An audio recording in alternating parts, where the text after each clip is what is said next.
Bueno, a mí me toca hablar, pues eso, del reino de los vascones, del reino de Pamplona y del reino de Navarra durante 700 años. Así que ya puedo correr porque si no, no me va a dar tiempo. He traído 14 diapositivas, digo, para que los que se aburran las vayan contando. Y entonces tenemos la suerte que la primera, que es esta, pues ya la habéis visto. Entramos en la segunda, en la que hablamos de qué es un reino. O sea, un reino del reino de Pamplona, ¿no? Vamos a hablar del reino de Pamplona, pero como reino.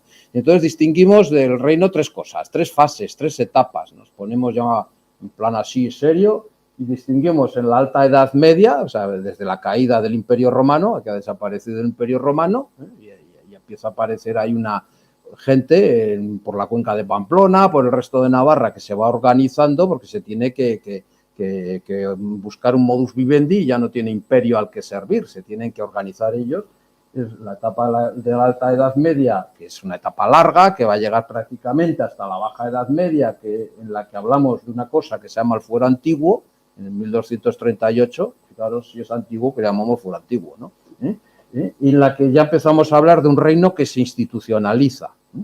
Y en una tercera etapa, que es la Edad Moderna, que ya es a partir de 1400 y pico, cuando ya ha caído Constantinopla. Aquí se dice que empieza el descubrimiento de América, otros lo fijan en la aparición de la imprenta. Bueno, cada uno tiene el momento de contar la Edad Moderna a partir de un determinado momento. Bueno, pues la palabra reino es distinta en las tres.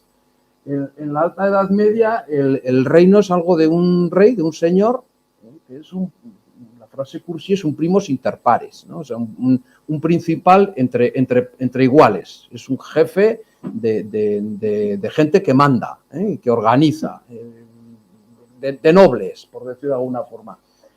Este rey, además, es propietario. Los reyes siempre son propietarios a lo largo de toda la historia. Pero vamos, este rey propietario de grandes tierras y por lo tanto es uno más, como los propietarios, y tiene sus intereses, pues, de dominio y dueño de fincas. Y además es un caudillo militar. Esa es su principal característica, ¿no? Es de los que guerrea el que más confianza da a los demás y que nuclea al resto de gente que le sigue. Familias, clanes, grupos que se sienten identificados con esa persona, con ese caudillo militar. En la Baja Edad Media, el reino se empieza a institucionalizar. ¿Qué quiere decir esto? Que empiezan a aparecer órganos y figuras y se empieza a transmitir el reino, no solo la corona, la sucesión, sino que se empieza a transmitir todo ese aparataje y andamiaje. Aparece pues un ejército, aparece una corte de gente que asesora, aparecen tribunales de justicia, aparece una hacienda un poco más seria que lo que era pasar a cobrar los impuestos. Esto ya empieza a ser como las películas de Robin Hood. Las primeras son como las de Arturo y los caballeros de la mesa redonda. Aquí ya tenemos a esas películas de Robin Hood, el rey, etcétera, ¿no? Sus arqueros, etcétera. Y luego llega la Edad Moderna, en la que el reino es algo distinto del Estado, puede ser un Estado, pero el reino es otra figura, tiene otra concepción, ¿no? O sea, puede determinar un Estado es algo más serio, un Estado es algo ya, es una organización determinada. Cuando hablamos de la palabra Estado, hablamos de una formación política determinada en la historia, que normalmente aparece en esta época de la Edad Moderna. El concepto de Estado es como si hablamos de submarino. ¡Zas! Pues viene un submarino, ¿no? Una cosa alargada con una torreta arriba. Bueno, pues si hablamos de Estado, ¡zas! Nos tiene que ver una figura política determinada. Es decir, el Imperio Romano no es un Estado, el Imperio chino no es un Estado, les llamamos algunas veces Estado, pero el Estado es otra cosa que empieza a salir en Florencia y se extiende por todos los países, y que uno de los precursores, en el caso de la historia, en Navarra sí que hay bastantes figuras cercanas, sobre todo a partir de Carlos III el Noble, que se acercan a ese estado, pero bueno, la característica típica para los que íbamos a las clases aquellas del franquismo, nos hablaban de los reyes católicos y de Carlos I, ¿no? A partir de esa idea de Estado. Y tampoco está el concepto claro de soberanía. El concepto de soberanía va ligado al del Estado. Soberanía viene de la palabra sober. Sober. ¿Sobre quién? Sobre el rey no hay nadie. Cuando un rey es soberano es que no tiene a nadie por encima que le mande.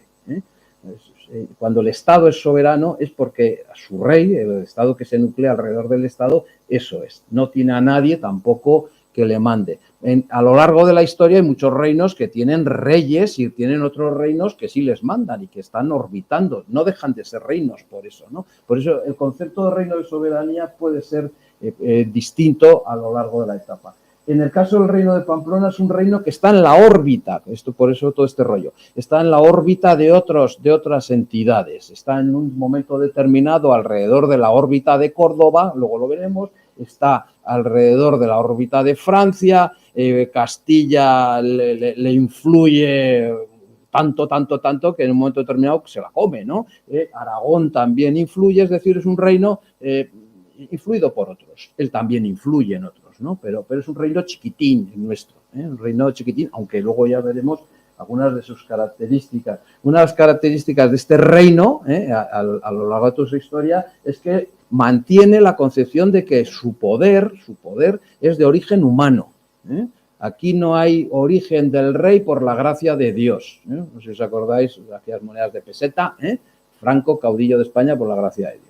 O sea, ¿ante quién respondía él? Ante Dios y ante la historia. Pues no, los reyes de Pamplona y los reyes de Navarra, estos reyes son elegidos por los demás nobles, por las demás personas, reciben de ahí el poder que tienen es de origen humano y dan cuenta a esos que le eligen de sus actos, ¿no? Es por lo tanto, de ahí viene esa idea de que hay un pacto, nosotros te elegimos para que, y tú nos defiendes a nosotros, tú nos sirves, tú juras, te juramos a ti, pero tú juras nuestros fueros, nuestros derechos y vas a prometernos que los vas a mejorar y no a empeorar, ¿no? Frases y cosas que forman parte de la tradición histórica nuestra. O la expresión real, ¿no? Que no es que le estén gritando a la Real Sociedad ni al Real Madrid, sino que cuando le elevaban al rey encima del escudo, la gente gritaba real, o sea, ya estaba el rey investido, ya era esa persona que estaba ahí subida, ya estaba investida de la condición de rey. Rey, la palabra rey viene del latín rex, que es eso, el que dirige, el duce, el duce, el duque, el que conduce, el Führer, el que guía, está todo lleno de frases de estas. Es un reino de gentes vasconas en su origen, esto ya lo decía el padre Moret en 1600 y pico, los vascones son los que se organizan, tienen una organización propia que se va extendiendo en el territorio y ese reino también crece sobre sus súbditos, sobre sus personas y también se va extendiendo a otras personas. Se extiende a los francos. Los francos no son los franceses. Los francos son aquellas personas que van a vivir en ciudades o en organizaciones determinadas, en lugares determinados que están libres de pagar impuestos. Como están libres, están francos de pagar impuestos. También sobre musulmanes, que van a estar en la órbita del reino, sobre judíos,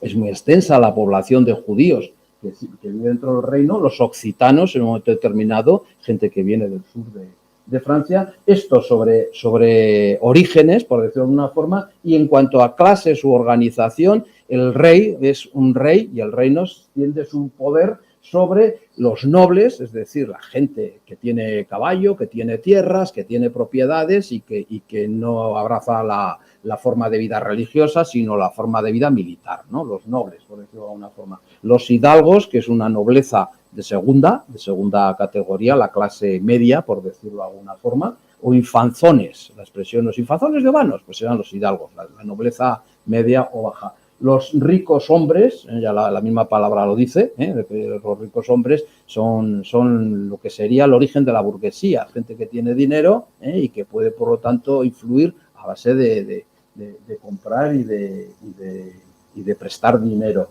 Los labradores, que son los agricultores que tienen tierras pequeñas tierras y que pueden vivir por su cuenta, y los collazos. Los collazos con dos L's.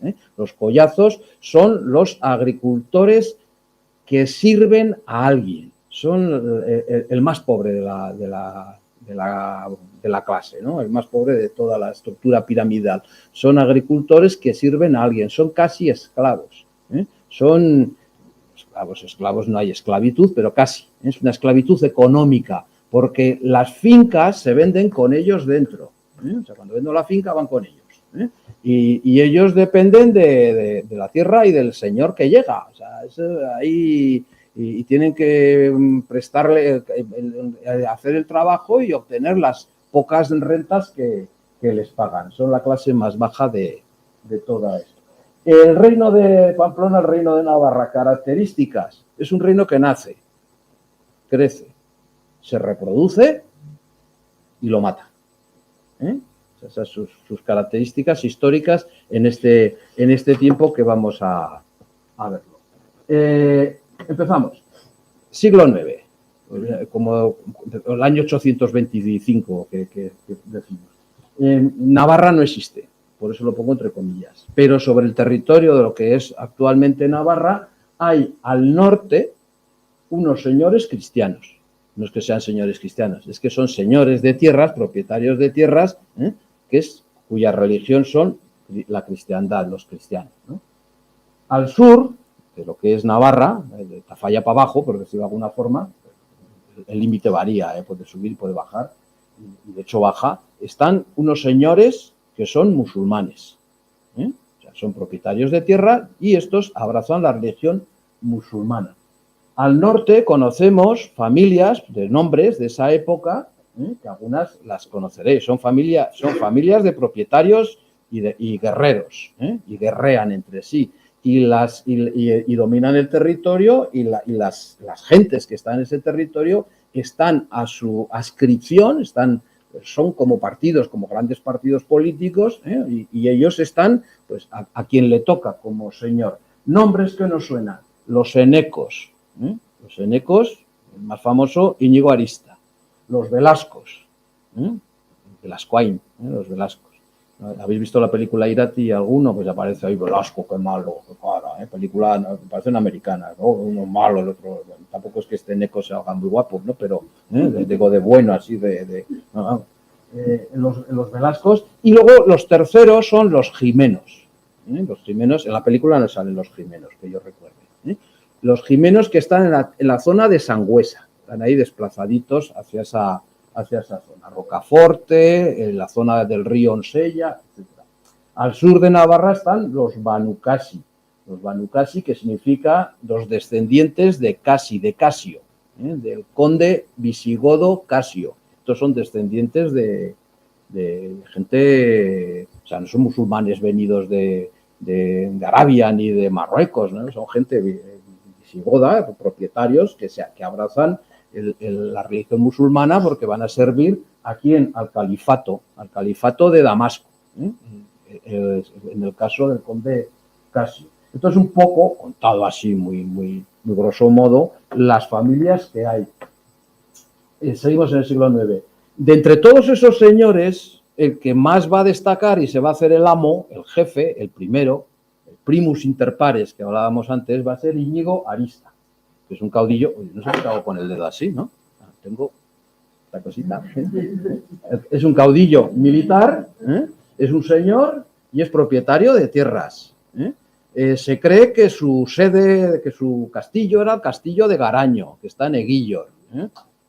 Bueno, las fechas puede que bailen un poquito, porque según Iñaki Sagredo es un poco posterior, pero vamos, la fama que lleva es, y lo que dicen los historiadores es que ese castillo Garaño, que la sociedad Aranzadi ha arreglado y ha recogido un poco, ahí se ve un poco de tubo donde estaba la torre homenaje, que era mucho mayor, era el castillo de Íñigo Arista. Bueno, no sabemos de dónde era. Los aragoneses tienen un Íñigo Arista, que fue nombrado rey en un sitio, en la Peña Oroel, y que descansa, me parece que es en Ainsa, y nosotros tenemos otro Íñigo Arista que fue nombrado, según unos, en Alsasua, según otros no se sabe, y que descansa sus huesos en el arcón del monasterio de Leire. O sea, aquí tenemos Íñigos Aristas para regalar. No nos riñamos, hay para todos. Íñigo Arista hace una alianza con los Banucasi. Una alianza porque es familiar, de tipo familiar, ¿no? No voy a contar la familia. Pero bueno, hace una alianza con los Banu Qasi y con los Jimenos. Y expulsa a los pesadísimos carolingios de Carlomagno y tropa, la siguiente generación de Carlomagno, los expulsa y somete a los velascos, que son los aliados locales de los carolingios. Al otro lado del Pirineo está Ludovico Pío, que es rey de... ¿Esto qué me ha pasado? Me ha saltado, ¿no? Bueno, sí. Ludovico Pío, que es hijo de Carlomagno y que dirige el reino de Aquitania, sobre Aquitania y sobre Vasconia. Y ese reino hay ratos que engulle la ciudad de Pamplona y la parte de Navarra hasta prácticamente llegar a los Banu Qasi. Contra eso se enfrenta Íñigo Ariztzáy y logra expulsarlos y someter a los velascos y se queda de jefe. Este no es un rey, Íñigo Ariztzáy no es el primer rey de Navarra, no es el primer rey de Navarra, no es el primer rey de Pamplona, tampoco, pero su organización medieval se considera por los historiadores un reino en estado latente, un casi reino. Ya va para reino, pero todavía no es reino, no está reconocido como reino. Es un poder autónomo. ¿Qué quiere decir eso? Que ha surgido ahí una entidad política propia que mantiene su personalidad frente a todos los demás. Aquí estoy yo, aquí mando yo, este es mi territorio y aquí hacéis lo que yo diga. Es una organización con un príncipe principal, sentido de principal, no de Felipe VI ni Infanta Leonor. Es un príncipe, un principal, el primero, y alrededor de ese reino se va surgiendo una red de monasterios, uno de los cuales es el monasterio de Leyre, en el que nos cuentan las crónicas que hay un obispo que es el obispo de Pamplona. El obispo de Pamplona no puede estar en Pamplona porque Pamplona la asaltan los musulmanes y la asalta prácticamente todo el mundo. Es una ciudad que la toman a lo largo de su historia más veces que veces, ¿no? Entonces, una ciudad insegura y se busca la seguridad alrededor del monasterio de Leyre, de la Sierra de Leyre, de toda esa zona estratégica, ¿no? Y de toda la zona norte de Navarra y del Pirineo, pues va surgiendo una red de monasterios. Los monasterios no son los monasterios actuales, no son los monasterios de monjes que viven solo los monjes, prácticamente son centros culturales, son centros abiertos, ahí vive gente religiosa y no religiosa, son prácticamente universidades y bibliotecas, son centros del saber. El que no quería dedicarse a la guerra, pues y quería dedicarse al saber, se iba a un monasterio y allá que pasaba sus días, ¿no? y su vida estudiando. Bueno, pues Íñigo Ariztzáy se hace con el mando y a partir de ahí, de ese poder autónomo, se forma una dinastía que va a ser él el primero, que va a estar peleando contra los musulmanes. Su hijo, García Íñiguez, sigue la misma línea y Fortún, el siguiente de García Íñiguez, el hijo de García Íñiguez, también va a seguir la misma línea, pero Fortún tiene un problema. Es un hombre débil, es un hombre que además le comen el tarro los Banu Qasi. Los Banu Qasi, con uno de sus sucesores, se vuelven rebeldes y avanzan en el territorio y le van comiendo la tostada, le van comiendo territorio, lo van arrinconando, no se hace respetar el rey Fortún y su gente. Y además Fortún, pues ¿qué se le va a hacer? Es un hombre que ha estado 20 y tantos años en Córdoba y no tiene ese odio por lo musulmán que tienen otras gentes de aquí. Y además es un hombre muy culto. Y además quiere él vivir sus últimos días en el monasterio de Leyre, que es a donde lo retiran. Se da un golpe de estado por la nobleza, y la nobleza se hace con el mando, una no parte de la nobleza. ¿Quiénes? Los Jimeno. Esa otra tercera familia da un golpe de estado y con apoyo de otras gentes retiran a Fortún, vete a estudiar, que tanto te gusta y dejadnos tranquilos, majo. Y aquí Sancho I Garcés, que es el rey elegido por esa nobleza, a este lo nombran y se nombra Rex Pampilonensis, rey de Pamplona. Este es formalmente el primer rey. ¿Quién es el primer rey de Pamplona? Sancho Garcés, primero. que va a estar 20 años y que va a ser el jefe del reino de Pamplona y que va a iniciar su expansión. Este es un jefe guerrero, dice la nobleza. Esto era lo que queríamos. A este ha venido. Este ya les mete en cintura a los Banu Qasi y a todos estos. Y oye, este rey además se baquetea contra Abderramán III. Abderramán III nos mete unas arrasadas horrendas. O sea, las tropas de Abderramán entraban hasta la cocina. Tomaban Pamplona, arrasaban la catedral, arrasaban el castillo de Garaño, arrasaban todo el reino, hacían lo que querían. Pero bueno, Sancho Garcés se enfrenta a Abderramán III y Abderramán III sufre sus derrotas, como todo el mundo, y en un momento determinado Sancho Garcés avanza, conquista, su primera gran toma es el Castillo Monjardín, Castillo Monjardín, que hay gente que dice que el nombre Monjardín no es Monte del Jardín, sino que es Monte Garcini, Monte de Garcés, que viene de ahí el nombre. Incluso existe la leyenda o el dicho de que está enterrado Sancho Garcés I en Monjardín, el castillo arriba. Se ha levantado el suelo varias veces y allá no aparece el cadáver para nada. Otros dicen que está que los huesos se llevaron a Leire, y otros dicen, los musulmanes, que no, que se cayó que murió, que se cayó en un agujero, pero se mató y que lo enterraron en Rada, cerca de Rada, que también se llama aquello en San Esteban, creo que es. Bueno, en fin, esto lo de menos. La referencia de todo este periodo es Córdoba. Decía antes que el reino que siempre hay que son reinos en órbita, pues la referencia es Córdoba. Aquí pongo una fórmula polinómica que parece Einstein, pero es para acordarnos de los nombres de los reyes, al menos de los primeros, La fórmula es muy fácil. Pone SGGS, SGGS, SG1, Sancho Garcés I. Ahora cambiamos. Los derivados acaban siempre en Z. Pues el siguiente es García, de Garcés, Garcés deriva de García, y Sánchez, García Sánchez, ¿no? Pues García Sánchez, que deriva de Sancho. García Sánchez I.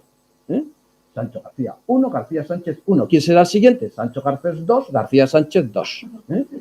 Este Sancho Garcés II es Sancho Abarca. Y García Sánchez, el segundo es el Temblón, si no me falla la memoria. Luego viene Sancho Garcés III, SG3, que es Sancho III el Mayor.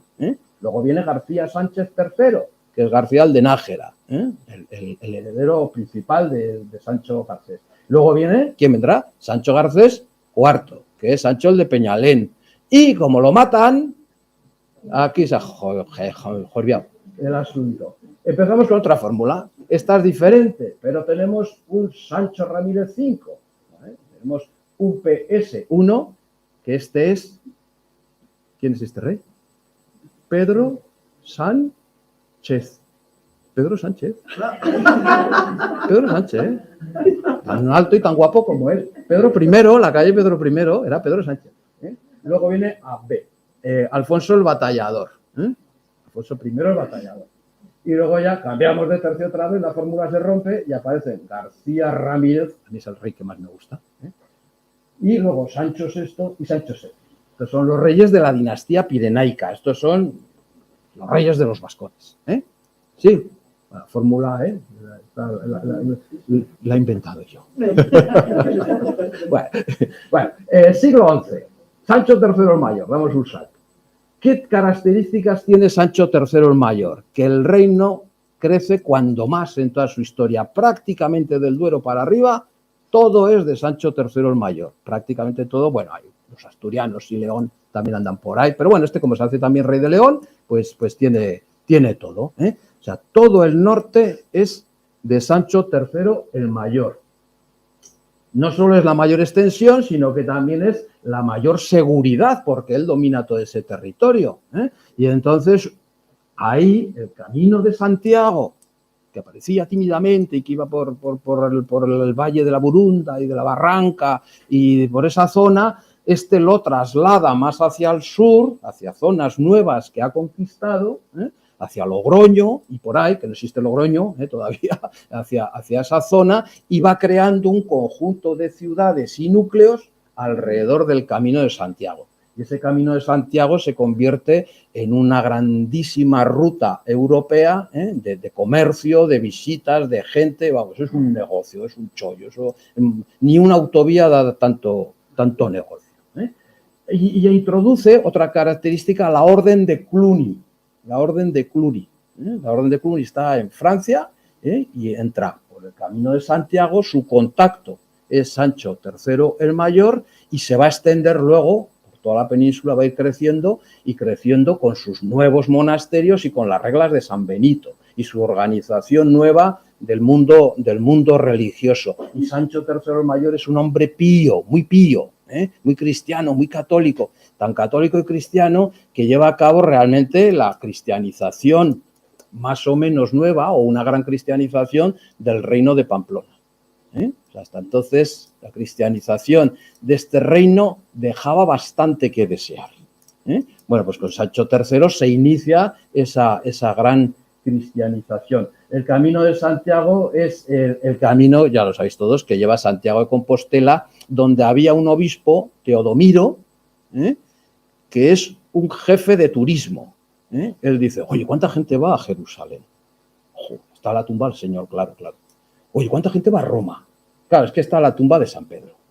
¿Y yo qué tengo aquí que me han mandado a esta esquina? Nada. Oye, mira a ver si encuentras la tumba de Santiago el Mayor, que era el tercero de la jerarquía. Tercero de la jerarquía de los apóstoles. Y le dice uno, aquí ha aparecido la tumba de Santiago el Apóstol. Mentira. Pero él utiliza esa aparición, más las leyendas de las batallas de Santiago y de Compostela y de todo lo habido y por haber, para hacer que donde él está de obispo, que ya os imagináis que es Santiago de Compostela, prácticamente al lado, diría Flavia, no sé cómo se llamaba, ese lugar va a ser un centro de peregrinaje y luego hace con otras gentes un códice turístico, que es la primera guía del turismo. Oye, ya han fundado el turismo. No se llevan el patrón del turismo. No, patrón del turismo no se lo llevan. Porque ¿quién es el patrón del turismo? San Francisco de Javier. Eso todavía no se lo ha llevado. Bueno, sigo, que me enrollo. García Sánchez. ¿Qué características tiene García Sánchez? Es el heredero de Sancho el Mayor. Sancho el Mayor, hemos dicho que tiene el reino mayor, grande, claro, tiene un reino gigantesco, y se lo deja, según la línea de sucesión, al hermano mayor. Los reinos los heredan siempre el hombre mayor o la hermana mayor, en el caso de las leyes de los reyes de Pamplona y de Navarra. El heredero principal es García Sánchez, pero Sancho Mayor, que tiene tanto reino y tiene un montón de hijos, tiene varios hijos, decide también dejar de unas formas expresas en el testamento, pues partes del reino al resto de hijos, con la condición de que van a ser reyes, sí, pero reyes subordinados al hermano mayor, a García Sánchez. El rey mayor y primero y principal es García Sánchez, que es el rey de Pamplona y de Nájera y de Navarra, de lo que hoy es Navarra. Y otros, como Ramiro, mi hermano, va a ser rey de Aragón. Otro, Fernando, que es conde, que no es conde nada, es conde. Es conde, el de conde de Castilla lo nombra rey de Castilla. Y entonces aquí surgen los odios. Y estos odios van a traer todos los lodos posteriores. Estos acaban todos a palos. Unas veces uno con uno, otras veces otro con otro, pero el odiado siempre es García Sánchez. El odiado. García el de Nájera. En esto de los odios, lo pongo ahí, porque siembran mucha cizaña los monasterios. Por ejemplo, el monasterio de Suso, el de la lengua española que se acaba de poner, le sienta fatal que el rey García Sánchez, el de Nájera, potencie Nájera, que lo tiene al lado. Y dice, pues ¿por qué le potencia a los de Nájera? ¿Por qué no nos potencia a nosotros? Y les da todo a los de Nájera. Y entonces le agarran tal asco a este rey que lo ponen verde. Todas las maledicencias en la historia que se dicen de García Sánchez vienen del monasterio de San Millán, todas, absolutamente. Que si era adúltero, que si pegaba no sé quién, que si era, bueno, absolutamente todo, barbaridades. Viene de estos odios de este monasterio. Seguimos en el reino de Pamplona. Llegamos a Sancho IV, el de Peñalén, que sustituye a García Sánchez, ya hemos dicho, a García Sánchez III. Entonces, ¿qué le pasa a Sancho IV, el de Peñalén? Que dicen que también es despótico el hombre, le ponen mala prensa, la nobleza suya está dividida, están enfadados porque Castilla está presionando, oye, a ver si organizas esto, las tenencias son los castillos que están repartidos por el territorio, y se granjea el odio de la nobleza, Sancho IV, de una parte de la nobleza, y sobre todo de sus hermanos ambiciosos. ¿Y qué le hacen a Sancho IV, el de Peñalén? Pues cuando está cazando en Peñalén por allí, que lo llevan, le azuzan al caballo, y si habéis ido a Peñalén, y si no, pues sí, ya veréis que hay una caída hermosísima, que este hombre la salta con caballo y todo y sin paracaídas, ¿no? Y entonces, pues el pobre hombre se mata. ¿Y qué ocurre con el reino? Pues que aprovechan Aragón y Castilla para repartírselo. Oye, este trozo para ti, este trozo para mí. Y así queda la parte mayor de Navarra vinculada con Aragón. Y va a estar siendo Aragón, el reino desaparece, el reino de Pamplona desaparece. Va a estar vinculada con Aragón desde el año 1076 al 1134. Y va a tener durante ese tiempo, va a compartir 3 reyes. Sancho Ramírez, cuya sede está en Jaca, y potencia la catedral de Jaca, y el Camino de Santiago. El Camino de Santiago une el Camino de Santiago, uno que viene del norte, lo une con el principal y potencia toda esa línea. Su sucesor de Sancho Ramírez es Pedro I, que hemos dicho Pedro Sánchez, que toma Huesca, toma la ciudad de Huesca. El Camino de Santiago no viene de más allá del este, ni pasa más allá, pues porque allá estaban los musulmanes, y entonces viene donde viene, y hay que ir a conquistar esas ciudades en poder de los musulmanes, y conquista Huesca. Y su hijo, Alfonso el Batallador, que es un guerrero impenitente, pues toma Tudela y Zaragoza. Bueno, aquí os podría contar anécdotillas, pero bueno. Todos estos reyes tienen en común que dan muchos fueros a ciudades, a pueblos, a núcleos que crean conforme van extendiendo el reino en las zonas limítrofes o alrededor del Camino de Santiago. Son los llamados fueros locales. Empiezan a darle un poco de aire. ¿Qué son los fueros? El derecho que se da, las ordenanzas que se dan, las normas que se dan a cada ciudad que fundo o que nace y crece para que ella tenga vida propia. Muchas veces para que no paguen impuestos, para que sus leyes procesales se regulen así, para que no los puedan detener de determinada forma y para que se organicen ellos mismos. Eso son la palabra fueros. La palabra fueros no es más que el derecho de un sitio. Pues esos son los fueros. El derecho de un sitio. ¿Hay derecho autonómico de Extremadura? Sí. ¿Cómo se llama el derecho de Navarra propio? Derecho foral. Esa es la diferencia un poco contada, ¿no? Bien, sigo. Como ha desaparecido el reino de Pamplona, sí que queda en la zona media una cosa que se llama el condado de Navarra. Navarra y el condado de Navarra. En la zona media aparece un territorio, ya existía, Navarra, que está ahí en la zona media, y preciso, no se sabe cuáles son sus límites exactos. Los historiadores van diciendo unos sitios, unas veces es el Valle de Salas, otras veces es el Valle de Hierri, otras veces es Pamplona, otras veces es la Cuenca, otras veces es yo qué sé. Bueno, aparece un condado de Navarra. El nombre es importante, este condado de Navarra que existe en el reino de Aragón. Bien, el reino de Pamplona anda. Habíamos dicho que nacen, crecen, se desarrollan y se mueren, ¿no? Los matan. Este resucita. Oye, qué característica. ¿Quién lo resucita? García Ramírez, el restaurador. No porque tenga ningún restaurante ni porque restaure obras, sino porque restaura el reino. Es un rey muy importante. Está muy mal considerado él y el reino por la Iglesia. Por la Iglesia. Por otros nobles y por otros reyes está mal considerado porque es hijo ilegítimo, no es de sangre noble, viene por línea ilegítima. Eso en cuanto a la nobleza. Pero es que en cuanto a la religión, el anterior Alfonso el Batallador resulta que estaba de tanta guerra y de tanta gaita como una chota, porque cuando se muere, por 2 veces, deja el testamento todo su reino todo, y allá determina las clases sociales que hay, todas las fincas, todas las propiedades, todo, lo deja a unas órdenes religiosas.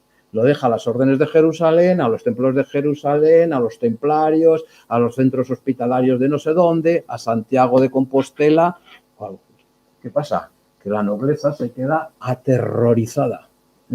Y en el monasterio de Badolengo, cuando ha muerto, en 1134, se junta la nobleza navarra y la nobleza castellana, o la nobleza aragonesa, y dice, oye, esto no puede ser, pero ¿cómo que vamos a darle todo el reino a estos tíos?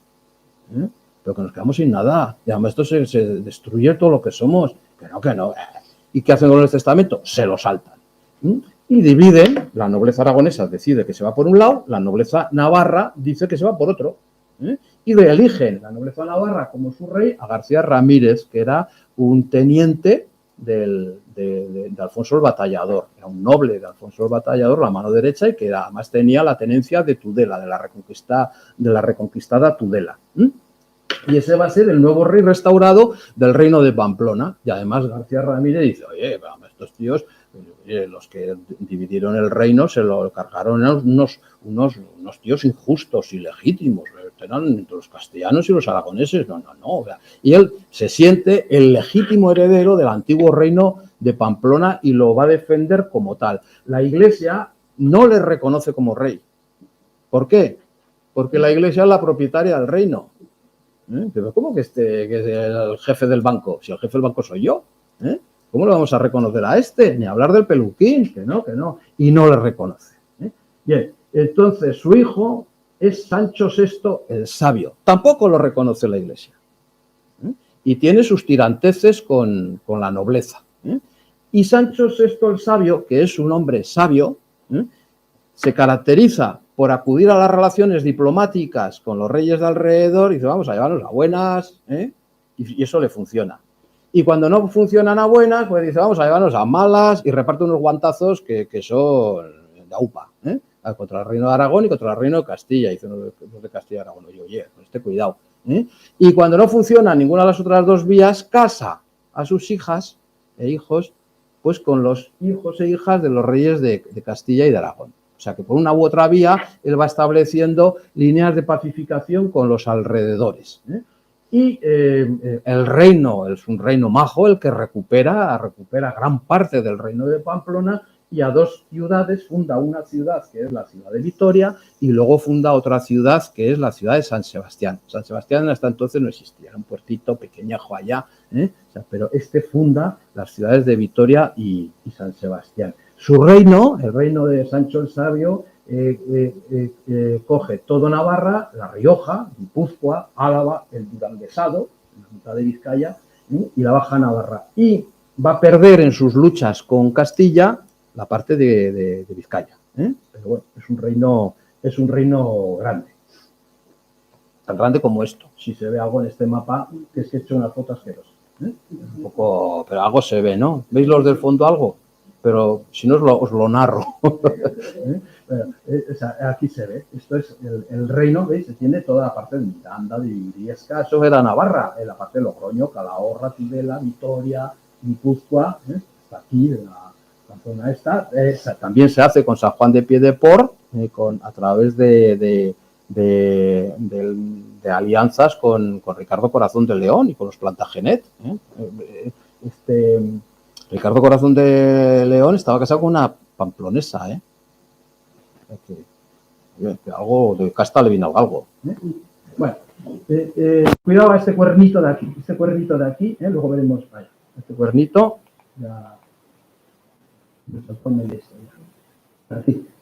atención a este cuernito de aquí. Vale. Seguimos. Porque ahí, no está Sancho VII. Aquí, bueno, entonces le sucede Sancho VII el fuerte. Sí, mucho apellido el fuerte, pero de fuerte poco. ¿Por qué? Porque es un hombre indolente.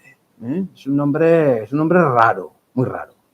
Y él, esa forma de ser va a hacer que se encuentre con alguien en Castilla de una personalidad muy fuerte, muy guerrero, con mucha potencia militar, además que es Alfonso VIII. Y Alfonso VIII le come toda Álava y toda Guipúzcoa, de manera absolutamente ilegítima. Ilegítima. No hay nadie que le dé nunca la razón en ningún tribunal a Alfonso VIII en la forma de conquistar. Pero bueno, ¿qué le importa a Alfonso VIII si tiene la principal forma de conquistar un territorio, que es la militar y el derecho de conquista? Y se hace con Álava y Guipúzcoa. Y Navarra se queda solo con la parte que se llama Navarra, claro, el San Juan de Piedeport, la Baja Navarra, las sextas merindad, y este cuernito que se llama la Sonsierra, la Sonsierra, que están ahí la Guardia, San Vicente de la Sonsierra, pues todo eso era Ollón y toda esa zona, eso era Navarra. En un momento determinado. Eso es lo que le queda a Sancho el Fuerte por hacer el cantamañanas. Por no estar al loro, porque cuando le están declarando la guerra dicen que se va a Córdoba a pedir refuerzos a los musulmanes, y eso dicen unas fuentes y otras fuentes dicen que no, que se fue detrás de Yome era Mora Moraima, ¿no? O sea, que era detrás de la hija de Al-Nasir, ¿no? Con la que incluso hay gente que dice que contrajo matrimonio, no sé qué, bueno, no sabemos. El caso es que no estaba.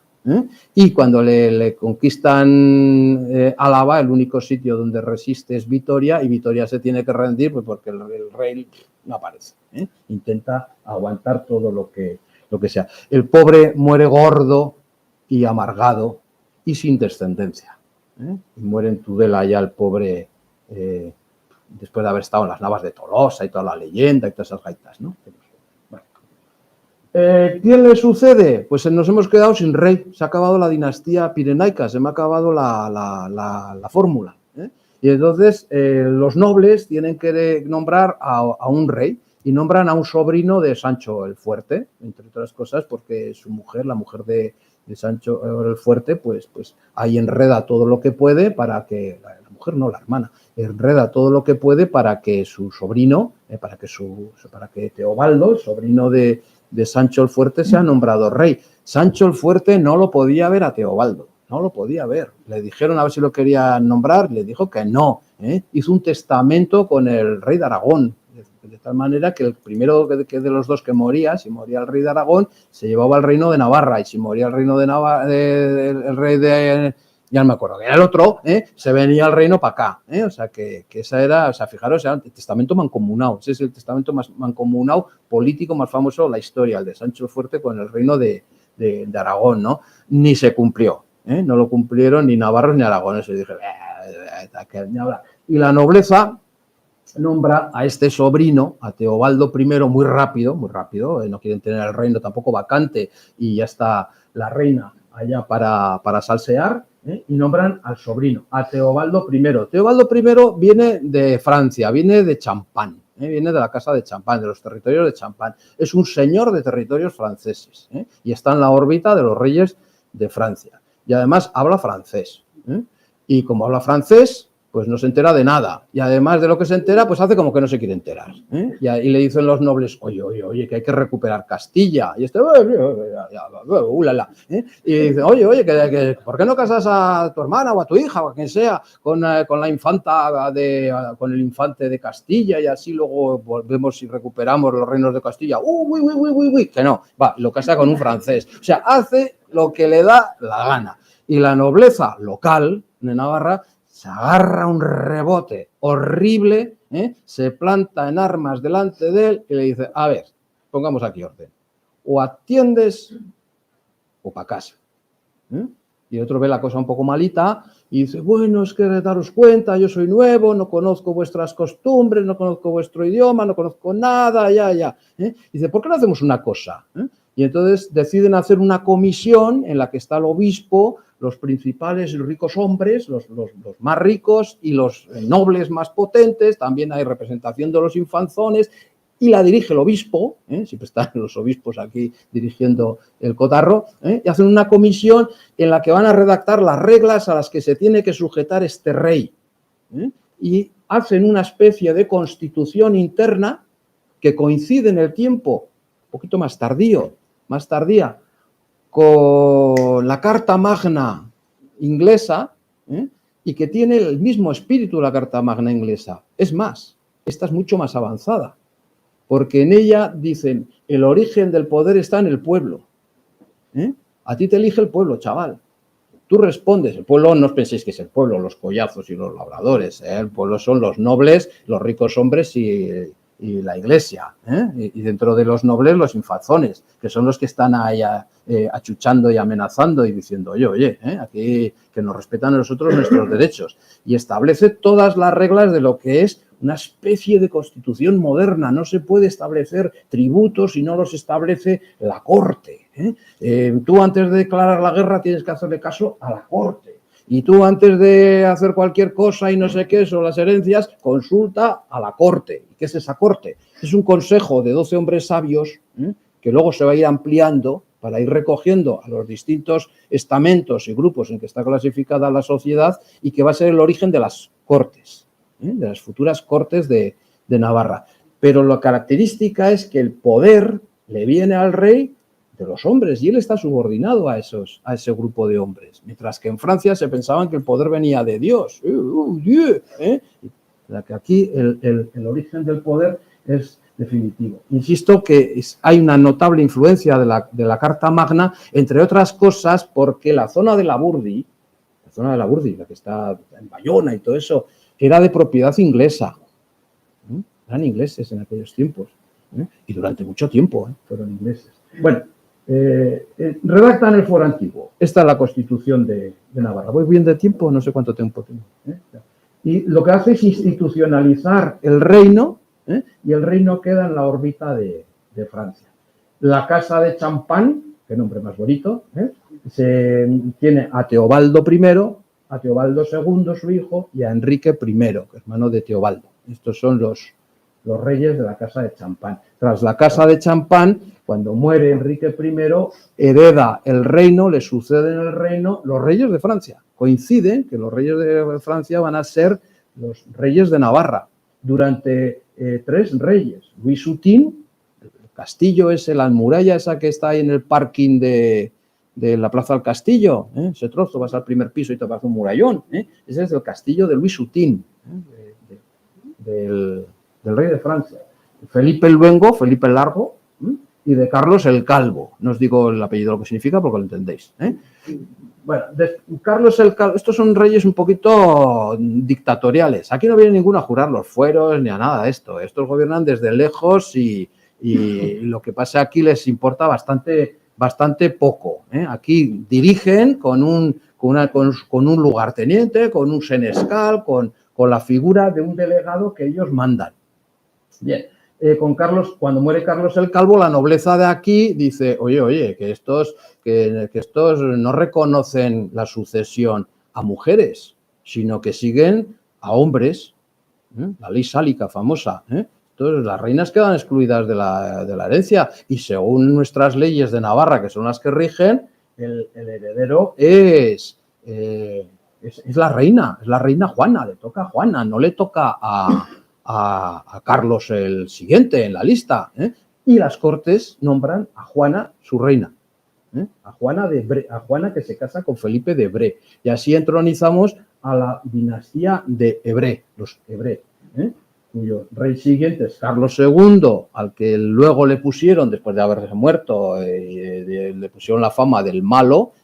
Luego, como el hombre cuando llegó aquí, los infanzones fueron a decirle, cuidado con nosotros, y dijo, bueno, cuidado conmigo, y se cargaba unos cuantos, sofocaba todas las rebeliones y colgaba ahí en el puente de Miluce y todas esas cosas que se cuentan, ¿no? La leyenda, la lengua larga y tal y cual, pues los ahorca a los infanzones que se levantan contra él, crea la Cámara de Comptos, el reino se va institucionalizando cada vez va creando más órganos, tiene más órganos, y con Carlos II el malo pone la Cámara de Comptos para vigilar las finanzas públicas, para que aquí el dinero no se vaya entre los dedos de la gente. Bueno, su hijo es Carlos III el Noble. Este ya lo conocemos más de referencias. Todos hablamos muy bien de él, es el mejor rey, bla, bla, bla. Vamos a ver. El esplendor, desde luego. La organización del reino, desde luego. Las finanzas, bien llevadas, la parte de ingreso. El centrarse en el reino de Navarra para gobernar, desde luego. ¿eh? Aspectos un poco más quisquillas. Él le gusta la grandeur de la France, ¿eh? Le gustan los palacios, le gusta aquí los edificios que se vean, ¿eh? Y todo ese dinero que tiene, monta unos palacios de la pera, el más famoso, el de Olite, ¿no? La catedral, ¿quién la hace? ¿Quién la levanta? Él, ¿no? La catedral de Pamplona, una catedral ahí de estilo gótico, jolín, con este hombre, ¿eh? Que además copian el plano de la de Bayona, ese mismo plano, ¿no? O sea, bueno, y además monta una corte en Olite, le gusta el modo cortesano, él se siente muy francés de características, de estilo, ¿no? Quiere imprimir eso. Y la nobleza, hoy donde hay corte tiene que haber cortesanos, ¿eh? Oye, pero aquí tiene que haber nobleza, y empieza a repartir títulos, coge ahí la vietnamita, ¿eh? Y empieza a hacer títulos. Bueno, y entonces le da un título a su nietico, Carlos, el título de príncipe de Viana, al marido de su hija ilegítima, porque el pirata de él es un mujeriego terrible, tiene 8 hijos legítimos y 6, contaos, ilegítimos, de los que se ocupa y les busca puestos. A uno de ellos, Lancelot, como no lo puede nombrar obispo porque es ilegítimo, lo nombra chantre o vicario general, al lado de la catedral. ¿No habéis visto nunca el bar Lancelot, que estaba ahí arriba en la calle de Curia? Ahí vivía Lancelot, y lo nombra, como no hay obispo, dice, bueno, no nombramos obispo, o ponemos un obispo ahí de perra gorda, y que haga de obispo mi hijo, Lancelot, que va a ser esto. Entonces, él se preocupa de que sus hijos tengan buena vida y buenos títulos. A Juana, casada con Luis de Beaumont, le da el título, ya dicho, de conde de Lerín, ¿eh? Y entonces se dedica pues, a tener una corte llena y cada vez más llena de nobles, ¿eh? Se muere sorpresivamente. ¡Pum! Y le sustituye Doña Blanca, Doña Blanca, su hija, que la casan, Doña Blanca, con un chico más joven que ella, 12 años de diferencia, que es Juan, el infante de Aragón. Se casan con Doña Blanca y con Juan de Aragón. Y fallece Doña Blanca también. ¿Y entonces quién tiene que heredar? Pues lo dicen las Cortes bien claro, y el derecho de Navarra. Pues el hijo de Doña Blanca, que es Carlos, el nietico, el príncipe de Viana. ¿Y qué hace? ¿Qué hizo Doña Blanca? ¿Fue Carlos el rey de Navarra? No. ¿Por qué no fue rey? Pues entre otras cosas, por 3. Una, porque Doña Blanca, su madre, arma un lío con el testamento terrorífico. Porque mucha regla y mucha gaita, pero se seguían los testamentos en la sucesión. ¿Y qué hizo Doña Blanca? Que dice que sí, que el heredero es Carlos. Pero hombre, Carlos, tú, hijo mío, si vas a ser rey, que lo seas con el consentimiento de tu padre. Ya lo serás si tu padre lo consiente, te da el visto bueno y entre tanto serás el lugarteniente y que te tenga de gobernador y lo que quieras. Pero rey, déjala a tu padre, déjala a tu padre, hombre. ¿Qué dice el padre? Que no. Que le dan 2 duros. Esa es la primera. La segunda, porque Juan II de Aragón, que no es de Aragón porque es castellano de la familia de los Trastamara, dato muy importante, es un ambicioso terrible, un hombre muy ambicioso. Dice, oye, si yo soy rey, yo quiero ser rey, y además quiero ser rey de Navarra y voy a ser rey de Aragón porque soy el infante de Aragón. Oye, ¿qué me van a quitarme los reinos? ¿Dónde se ha visto esto? Ni hablar del peluquín, dice que no, y tiene una personalidad arrolladora, el tal Juan. Y la tercera, que el legítimo heredero, don Carlos, pues nos ha salido un manso, y un santo, y un débil, un panoli. Y entonces ante su padre tiene un temor reverencial y un amor filial, y lo que diga papá, pues lo cumpliremos y lo haremos. Y se está un montón de años de lugarteniente, no es rey, gobierna muy bien Navarra, y mientras tanto su padre, ¿a qué se dedica? A salsear donde quiere salsear, en Castilla, apoyando a sus hermanos y a su familia para que sean los reyes de Castilla, y participa en una guerra civil en Castilla.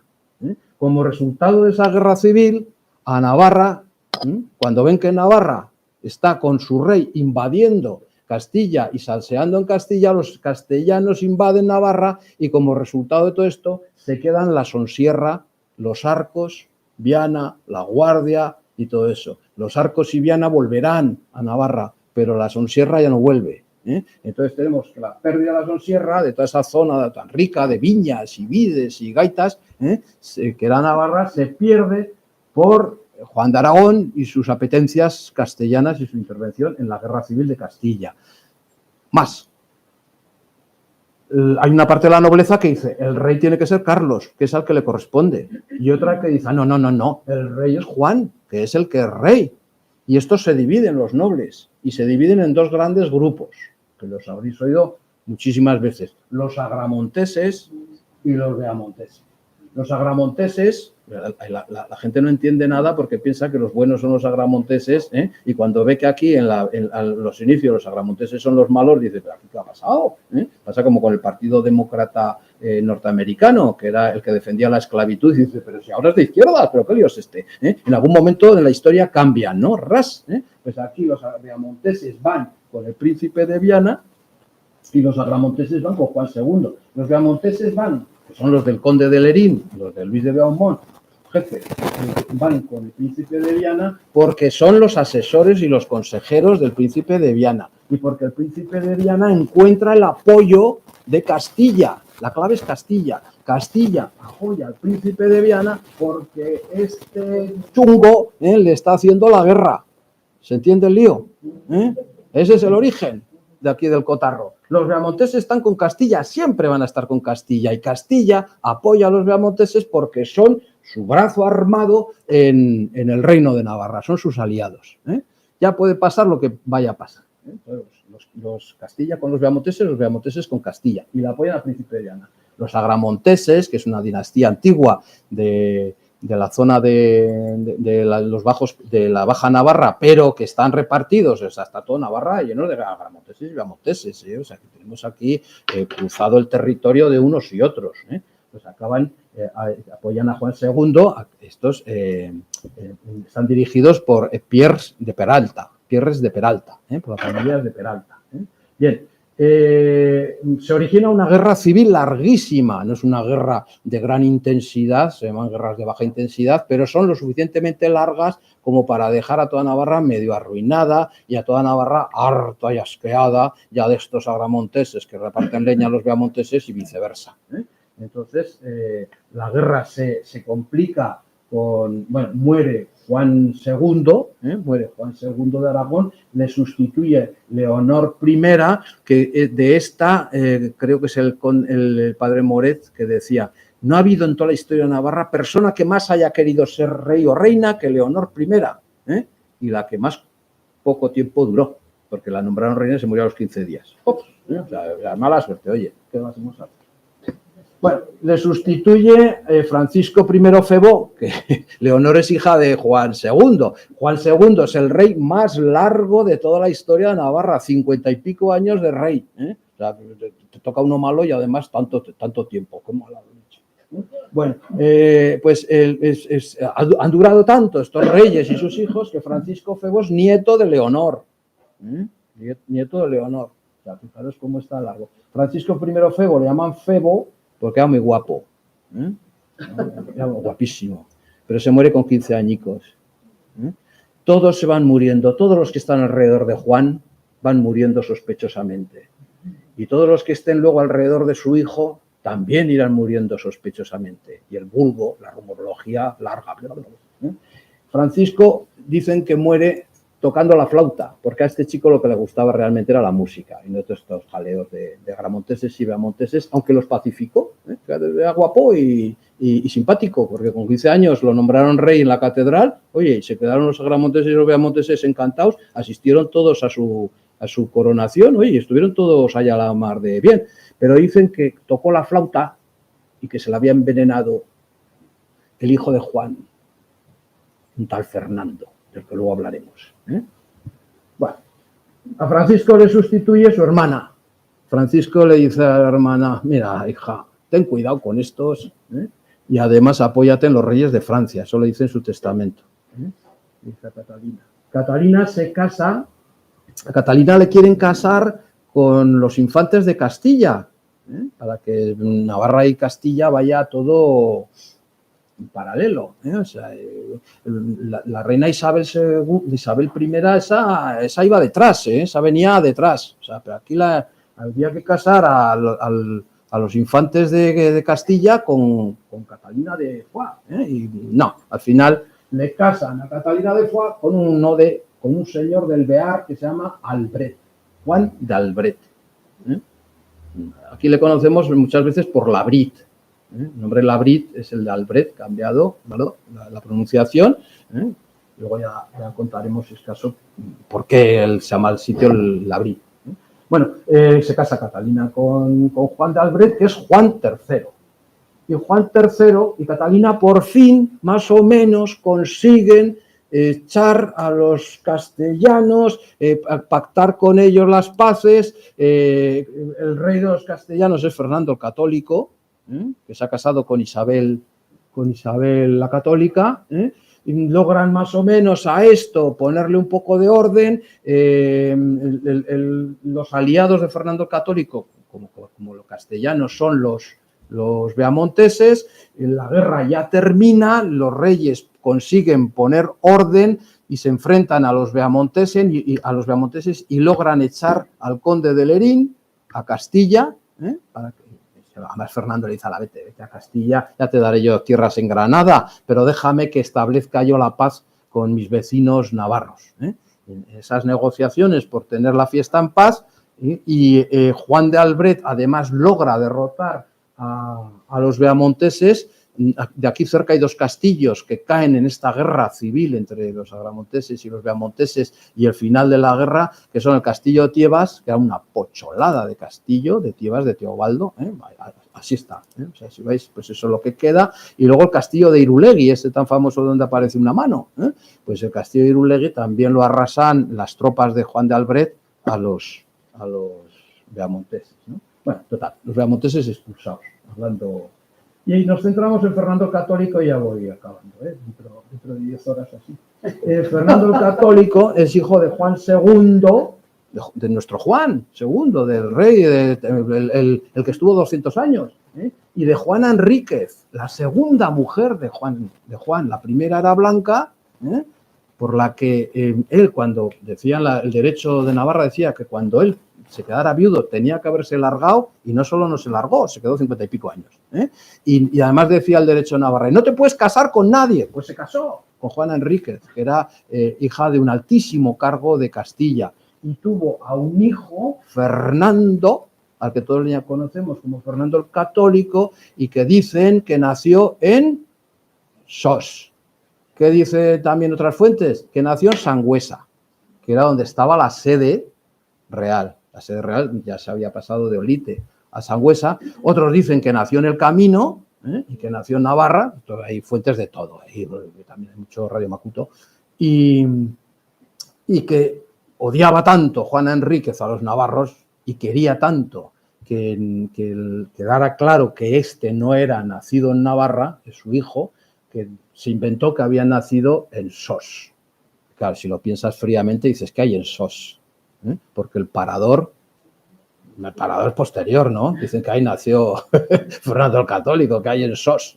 Bueno, en fin, ahí queda esa anecdotilla, ¿no? Bueno, tenemos a Fernando el Católico, ya nacido, es hijo de Juan y de Juana Enríquez. ¿Y qué características tiene Fernando el Católico? Yo no creo que haya personaje en la historia más ambicioso que Fernando el Católico. Es que donde veía un reino, decía, para mí, mira, un reino, el de Castilla, me caso con la reina. Ya tengo el de Aragón, me caso con la reina. Mira, un reino de los musulmanes que viven pacíficamente, el reino de Granada, para mí. Oye, mira, que al otro lado del estrecho hay una gente ahí que vive tranquila y feliz, allá voy yo. Oye, que en Canarias, fíjate que hay unas islas allá, perdidas en el mar, para mí. Claro, se va para abajo, y de pronto dice, ahí va, ahora voy para arriba. Y dice, oye, aquí el reino de Navarra. Y dice, para mí. Y en ese para mí le daba igual todo. Se inventaba todo. es un falsificador de documentos públicos, y un robaperas. Está el falsificador de documentos públicos que falsifica incluso las bulas papales, la bula papal de su boda, porque no tenía el consentimiento para casarse con Isabel I, que era prima suya, porque todos eran Trastamara, esto es la familia de los Trastamara, haciendo trastadas. Y entonces, para casarse, la bula la falsifican él y ella, porque ella es tal para cual. No es que monte tanto y tanto monta, sí, es que montáis los dos, pero sois tal para cual, es otra ambiciosa, otra mujer que tiene el reino metido en la cabeza y que quiere que se amplíen, porque estos son como todos los reyes medievales un poco ambiciosos y potentes que entienden que un reino ha triunfado y su mandato ha triunfado si lo amplían, si conquistan tierras, por eso son todos tan peligrosos. Mientras que los reyes de Navarra son unos chataos y unos moderaticos comparados con estos que quieren que su reinico sea, ay, mis leyes, mis fueros, mi comercio y tal, estos no, esto lo que quieren es ampliar todo su reinado, que se haga grande, y cuanto más grande llegue, mejor. Y forman unas guerras en Europa terroríficas, y Fernando el Católico organiza unas guerras contra Francia y otros países en Europa que son de armas tomar, y todo eso le salpica y hace alianzas, como buen católico, con el Papa, y logran que el Papa odia a los franceses porque tiene broncas con ellos de territorios. El Papa es propietario también de tierras y choca con los franceses que también quieren sus tierras, y entonces, ¿cómo actuaban los papas? Excomulgando. Y los papas excomulgan a los reyes franceses.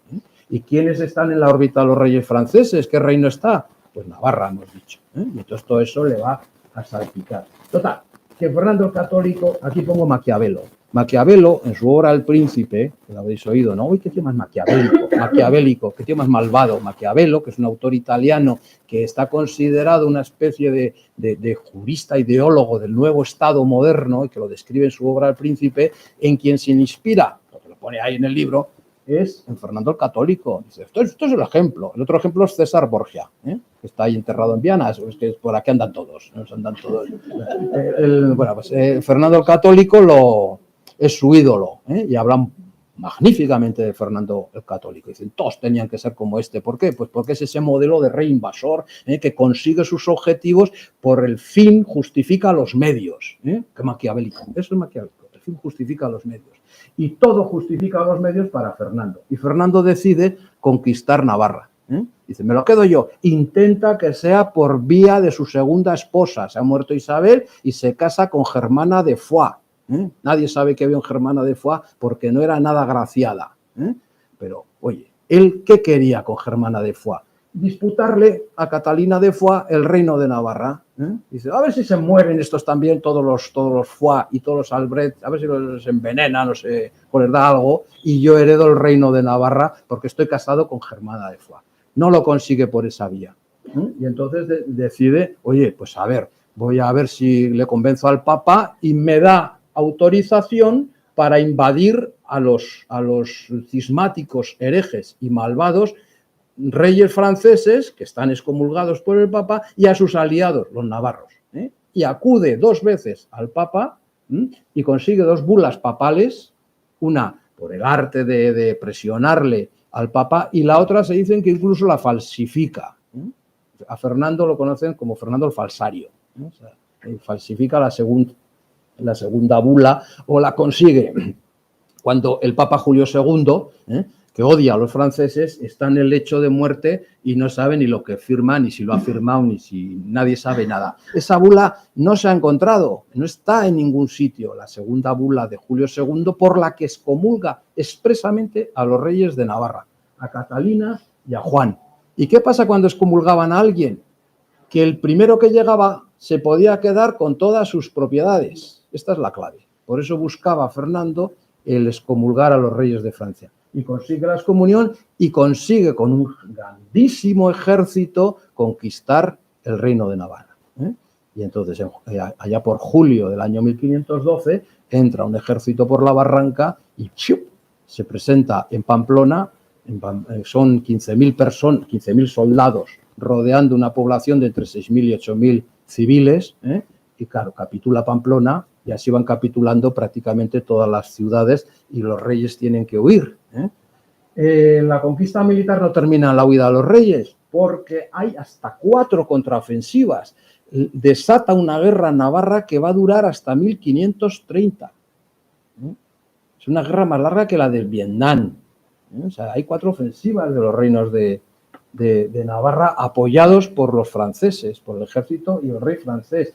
En la primera se produce un sitio de Pamplona que tienen que levantar porque el invierno y el hambre hace estragos en los sitiadores, ¿sí? Y cuando se retira el ejército franco-navarro, en Velate, las tropas castellanas de Guipúzcoa le cortan la retirada a la retaguardia y le roban 12 cañones. Y esos cañones estuvieron puestos como símbolo, esos cañones robados, en el escudo de Guipúzcoa hasta la entrada de la democracia. Estuvieron 500 años formando parte del escudo. ¿Qué hace Fernando el Católico? Dice, voy a unir el reino, lo primero que hace es unir el reino de Navarra a Aragón. Aragón, dice, yo soy rey de Aragón y de Navarra, es mío. Pero en 1515 pega un cambio y lo ascribe al reino de Castilla.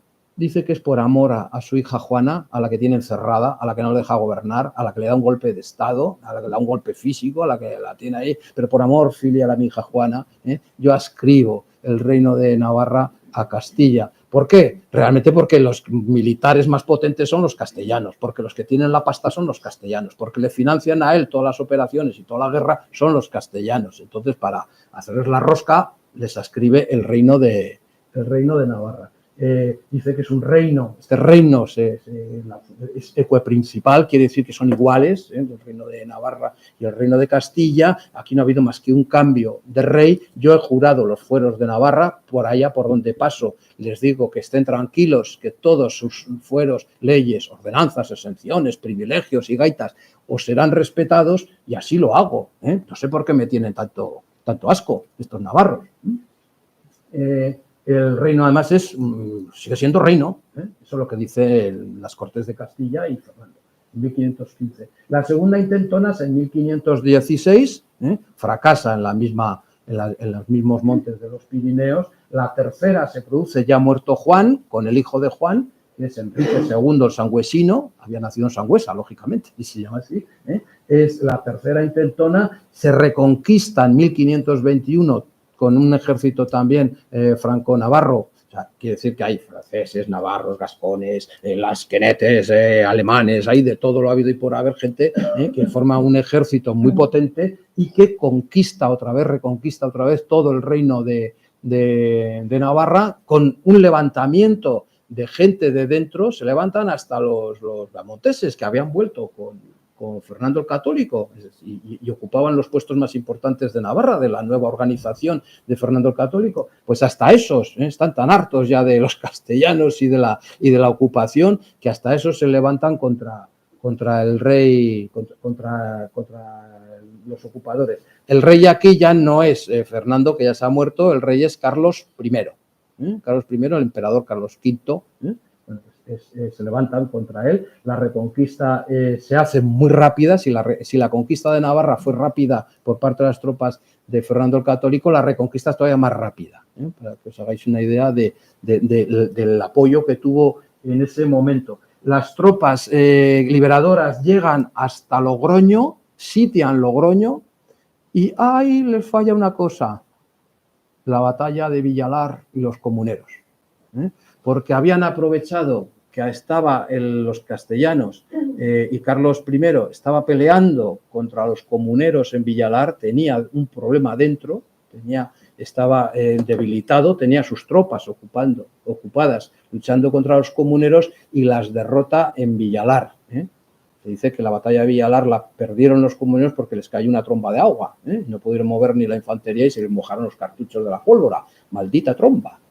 Porque en cuanto queda liberado el ejército castellano de Villalar, se reorganiza todo. Es un ejército potentísimo, tiene más de 30.000 hombres, y atacan desde todos los lados al ejército que ha entrado en Navarra, y tiene que replegarse ese ejército de Logroño. El general que los dirige espera a las tropas franco-navarras les espera Noain con 6.000 hombres, y sufre una derrota absolutamente total. En la tarde pierde prácticamente parte de todo el ejército que había hecho frente en Noain, aunque quedan otras tropas por ahí, siguen quedando otras tropas navarras y de otros sitios.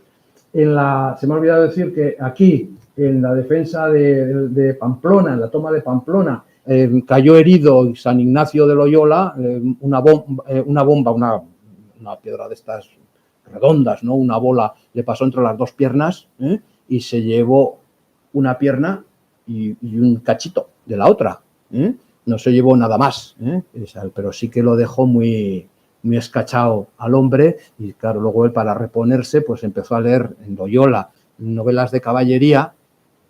Cuando se le acabaron las novelas de caballería, leyó Vidas de Santos, y se ve que el mejuje y la fiebre le hizo ahí un sarao, ¿no? Y como era militar, pues ideó dedicar su vida a una compañía militar religiosa, una compañía de Jesús, en la que él iba a ser el superior general, y en la que todos iban a estar jerarquizados, iban a ser soldados de Cristo.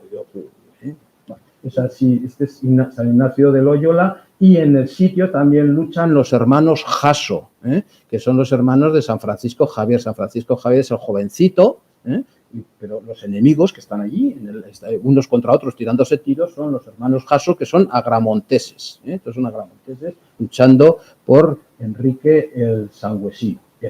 En la Cuarta Intentona se produce inmediatamente después de la batalla de Noain. Las tropas que han sido derrotadas entran en la Baja Navarra, rebotan y conquistan toda la zona del Baztán y del Bidasoa, desde Fuenterrabía, Hondarribia, hasta todo el Valle del Baztán, toda esa zona del norte. No entran más porque el general que ha conquistado eso dice, bueno, después del invierno ya contraatacaremos, ya seguiremos la batalla. Ahora nos quedamos aquí esperando. Ese tiempo le da a los castellanos, le da tiempo a reorganizar su ejército y ir avanzando conforme los otros están a la defensiva, un poco lo que hacen los rusos con los ucranianos, ¿no? Los ucranianos tienen menos movilidad, tienen más fijeza en el territorio, y los otros aprovechan pues de su mayor movilidad. Los castellanos atacan, rompen el frente del Baztán-Bidasoa, consiguen tomar una de las piezas fuertes, que es Amallur, en 1522, se produce la batalla de San Marcial. La batalla de San Marcial es en Irún. Las que son derrotadas son las fuerzas francesas, y que buscaban la independencia de Navarra, ¿no? Tiene mucha gracia que las fiestas por antonomasia de Irún son las de San Marcial, y yo creo que no saben ni ellos lo que están festejando, ¿no? Luego vete a saber lo que votan, ¿no? Pero están festejando, curiosamente, que los navarros tengan esa independencia. En fin, y ya por fin el último punto fuerte de la defensa de las tropas franco-navarras es Hondarribia, que se rinde en 1524. ¿Se rinde? No, hay que ser preciso. Capitula. ¿Qué diferencia hay? Capitula es que te rindes con condiciones, y te rindes es que te rindes incondicionalmente. Estos capitulan y les prometen un perdón, y les perdonan a los que están allí dentro, les perdonan. Ese perdón lo va a reforzar y lo va a dar otra vez en 1524 el emperador Carlos. El emperador Carlos da un perdón general ya a todos. Y dice, oye, el que venga aquí y ya se pare quieto y diga que yo soy el rey, recupera todo. Le vuelvo a dar todo. O sea, vuelve a recuperar sus posiciones, sus posesiones, y aquí venga, pelillos a la mar, que no ha pasado nada. Y se acoge la gran mayoría. La gente lleva ya 18 años luchando, muchos nobles, y dicen, hombre, es que si no me tengo que ir a vivir a la Baja Navarra, yo qué sé, que allá llueve mucho tú. Porque en la Baja Navarra y en toda la zona del sur de Iparralde, ahí se están produciendo derrotas continuas de las tropas castellanas. Eso no domina a los castellanos. O sea, ahí están siendo derrotados, y entre que estos no pueden, los castellanos, tomar esa zona, y hay este perdón general que se da, la guerra de liberación se traslada a la Baja Navarra, que va a durar hasta 1530, la guerra. En 1530 ya Carlos reconoce que no puede dominar el otro lado del Pirineo, que es un lado hostil, que las guerrillas le dan mucho dolor y decide abandonarlo. Y entonces los reyes legítimos de Navarra, Enrique el Sangüesino, Enrique II, se convierte en rey de Navarra en la parte de la Baja Navarra, que es la 10ª parte del reino. O sea, 9 décimas partes, que son la Alta Navarra, se quedan en la monarquía de Carlos I, que es una monarquía católica, mientras que en la parte francesa va a derivar luego a ser una monarquía protestante, la monarquía navarra. La monarquía navarra. ¿Por qué se vuelven protestantes? Pero ¿cómo no se van a volver protestantes? Lo que es raro es que no se hubieran vuelto ateos. Pero si les han hecho la vida imposible el Papa y toda su tropa. Entonces, dice, el Papa ni gaitas. Nosotros somos cristianos, creemos en la otra vida, pero somos protestantes, somos hugonotes, calvinistas, que es la rama del protestantismo luterano propia de Francia, ¿no? Y la Baja Navarra va a ser reino de Navarra, con la misma estructura que tenía y que tiene el reino de la Alta Navarra, con la misma, pero dirigida por Enrique el Sangüesino, reformadas sus instituciones, y hasta 1620, en que Luis XIII, que es hijo de Enrique IV, que a su vez es descendiente de Enrique III, Enrique III, no sé si es el nieto o el bisnieto, es Enrique IV de Francia, Enrique III de Navarra, y es Enrique IV de Francia. O sea, lo nombran a Enrique III de Navarra, rey de Francia, con el nombre de Enrique IV. Y curiosamente, Enrique IV es, por haberse casado, su madre es Borbón. Y entonces, ¿quién entroniza la dinastía Borbón en Francia? Enrique III de Navarra.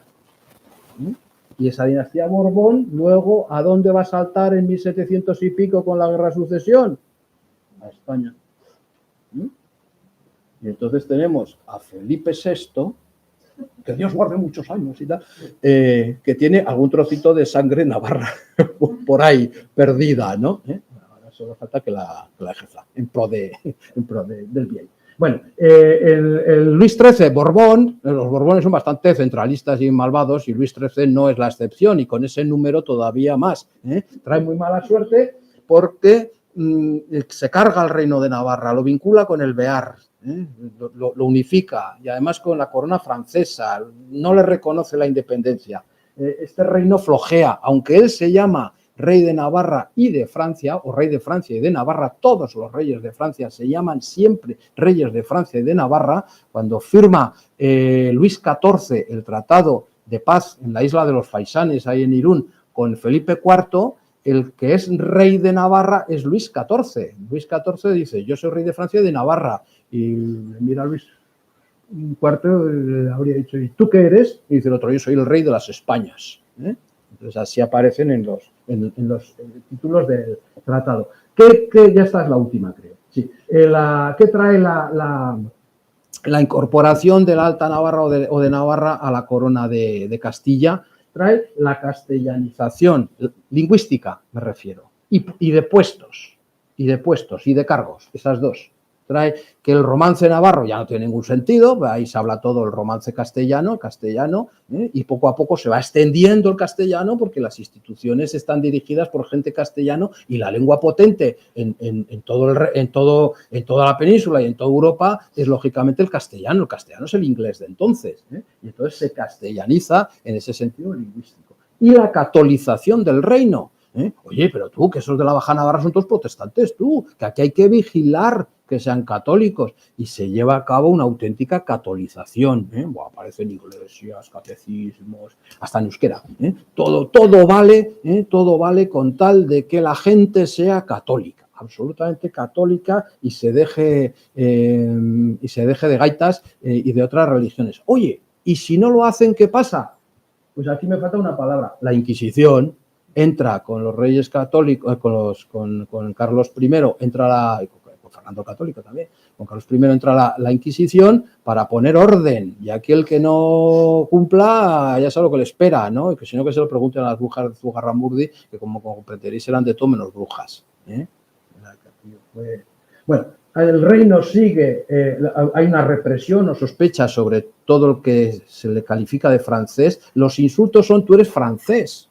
Cuando le quiere insultar el que quiere ser el cardenal primado de España al doctor Martín Azpilicueta, que es el otro candidato para el puesto, ¿qué dice de él? Este es francés.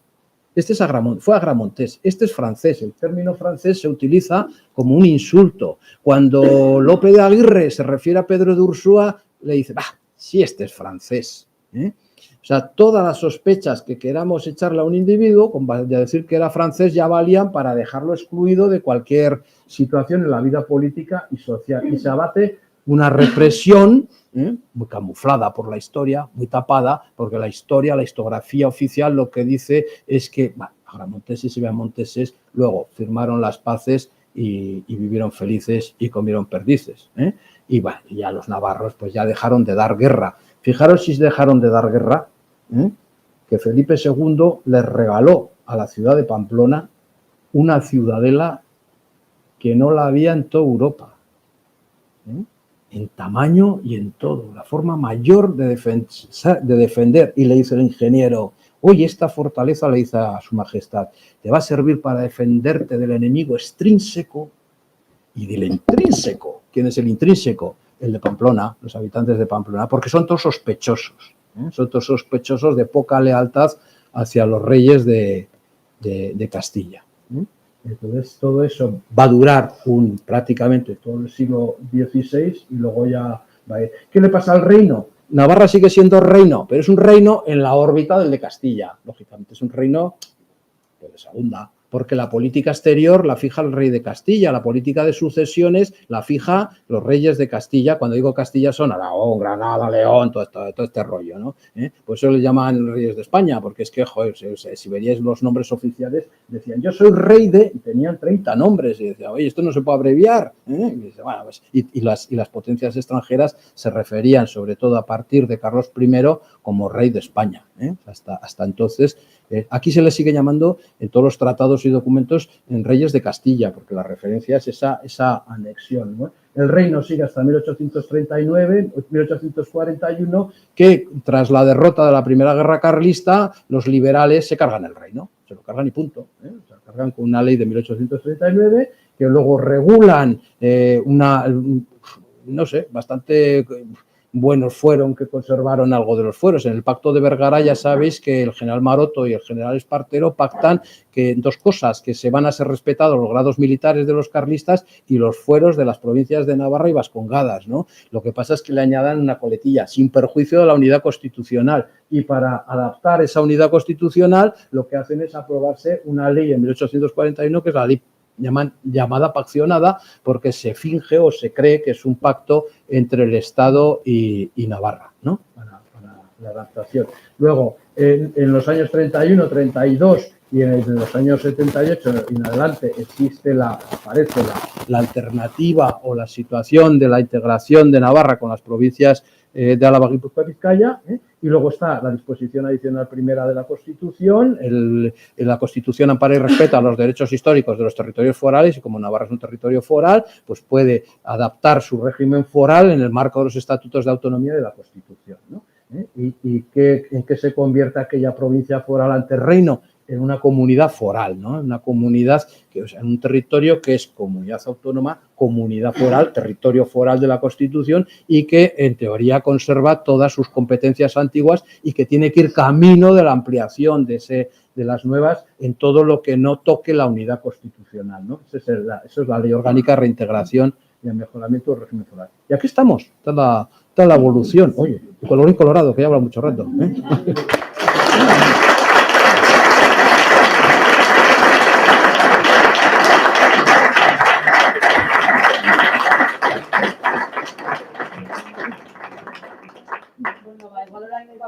Garen bat egin Javierri, orain da momentua, ongi iruditzen bazaio igual, apuntatu ditzala igual galdera guztiak, bezala lupa gaitatzen entzullo bat, eta gero josionen da erantzuten.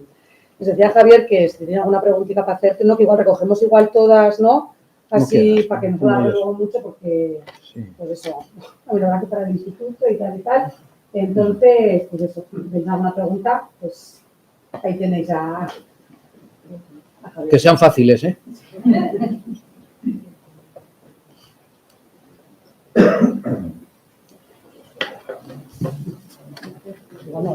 Hoy ha quedado todo más claro.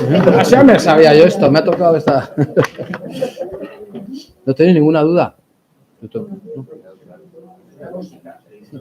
Sí. Bueno, luego os explico mejor, pero tenemos una lista. Si queréis avisados por correo o por WhatsApp de las siguientes charlas personalmente, pues voy pasando esto, entonces puede apuntar el correo. No habrá más. Ahora sí.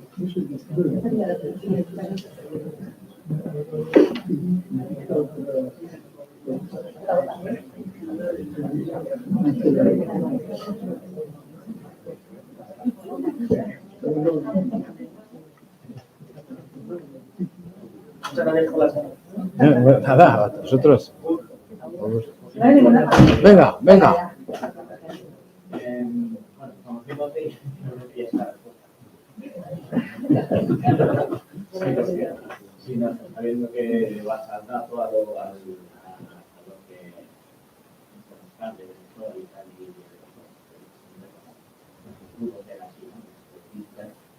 y de aquel cineasta que la monta en Maya y los Vascones, que hay una iglesia en la Sacana que la verdad es un interno que fue coronado leyendo los iguales entre el 700 y el 17. Eso le das algún no valor porque obviamente se quedó con un misa, ¿no?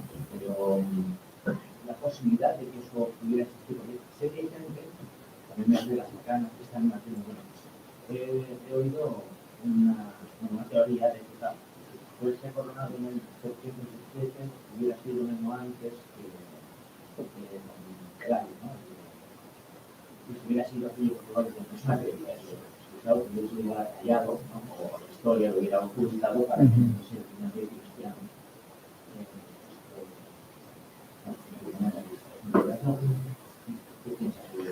No, que es mito, forma parte de los mitos, ¿no? Incluso hay historiadores que dicen que forman parte de los llamados mitos celtas, ¿no? Del héroe, Don Pelayo.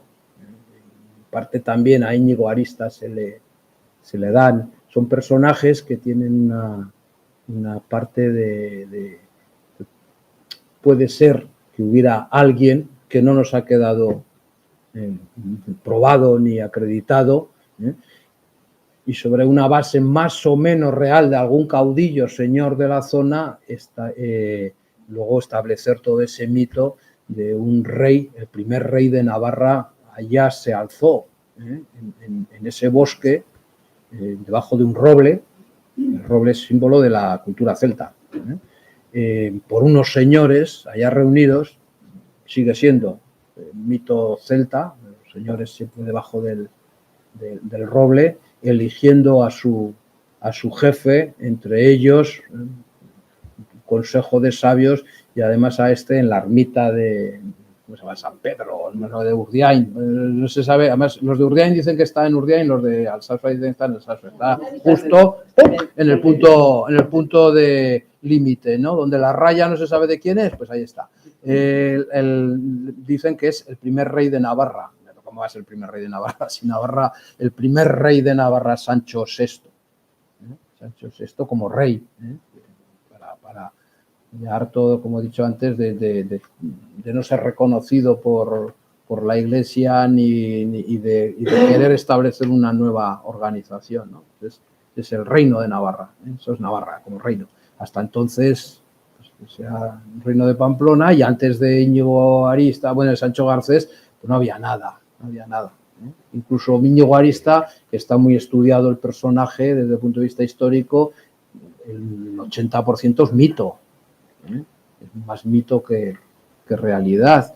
Voy a bajar el porcentaje, el 70. ¿Por qué? Porque de las fuentes más fiables son las árabes, las musulmanas, mejor dicho, que están en árabe. De esas sí quedan nombres reales, y dicen por dónde pasaban las tropas y los nombres sí que coinciden, ¿no? Y dice, aquí peleamos con el señor de Velasco, Velascot, y le ponen además un mote. Y aquí peleamos con los enecos y con los enecois, y dice, Eneco, Eneco. Le dice Eneco, hijo de Eneco, ¿no? Íñigo, hijo de Íñiguez. Entonces, esos sí que están. Se habla me parece que hay una de las crónicas que habla de Ximénez, pero es que el nombre de Ximénez, hay gente que te dice que no sabe, o sea, la mayoría no sabe de dónde viene el nombre de Ximénez, Ximeno, si eso es celta, si eso es euskera, si es victorioso o sea, es que no se sabe nada.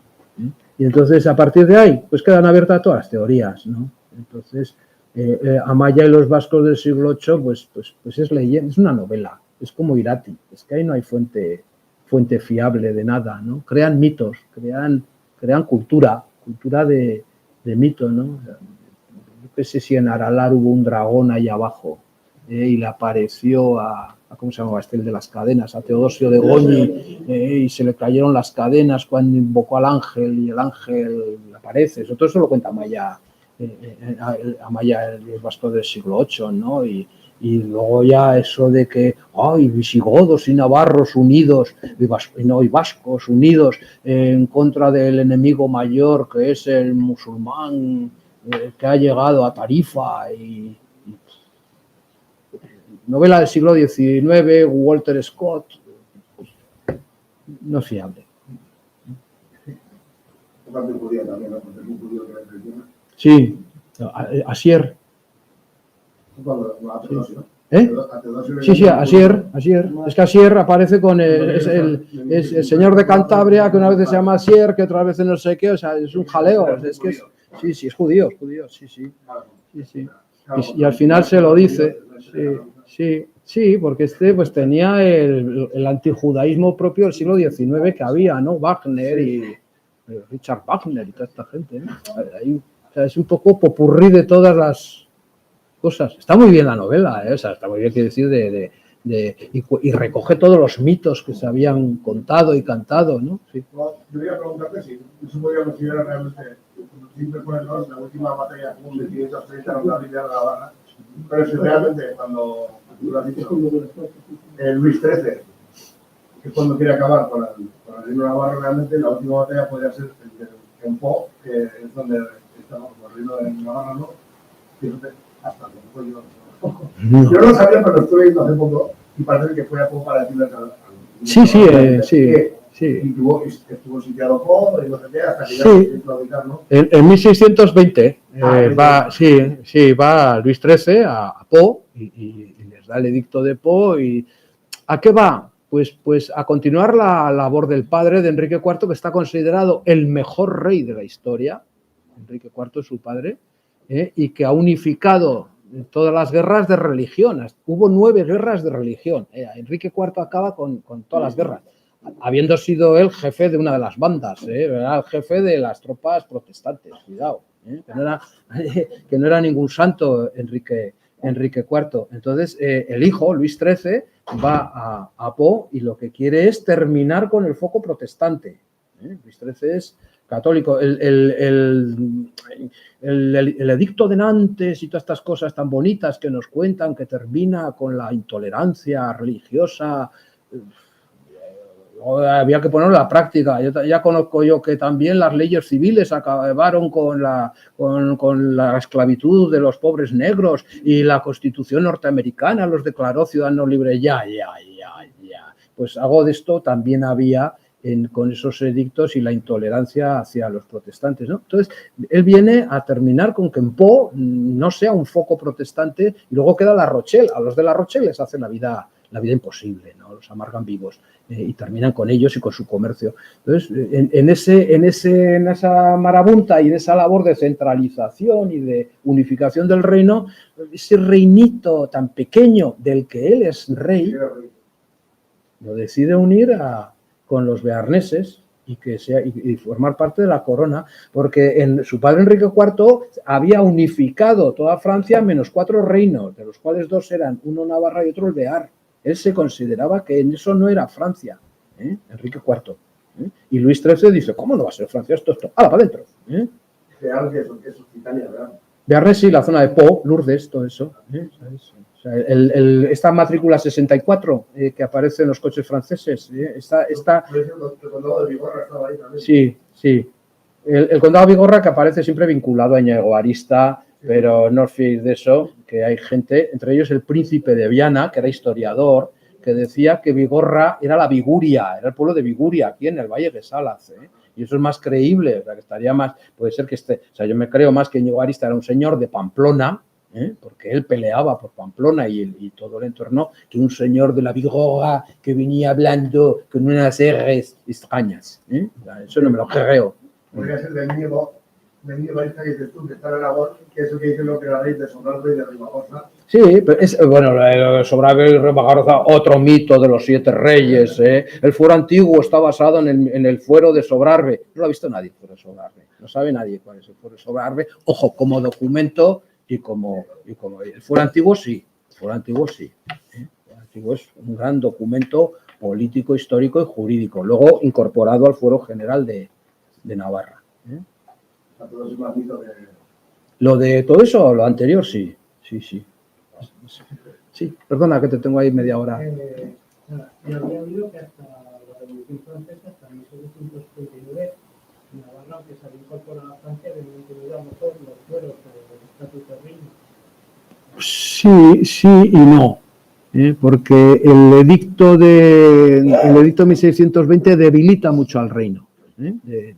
Los navarros siguen considerándose súbditos del reino. Es muy bonito el final del reino de la Baja Navarra. O sea, yo lo cuento en el librito ahí, lo que he ido recuperando, porque hay una parte, hay un tal Polverel, un síndico, se llama el síndico de los Estados Generales de Navarra, que los Estados Generales habían sido suprimidos por el edicto de 1620.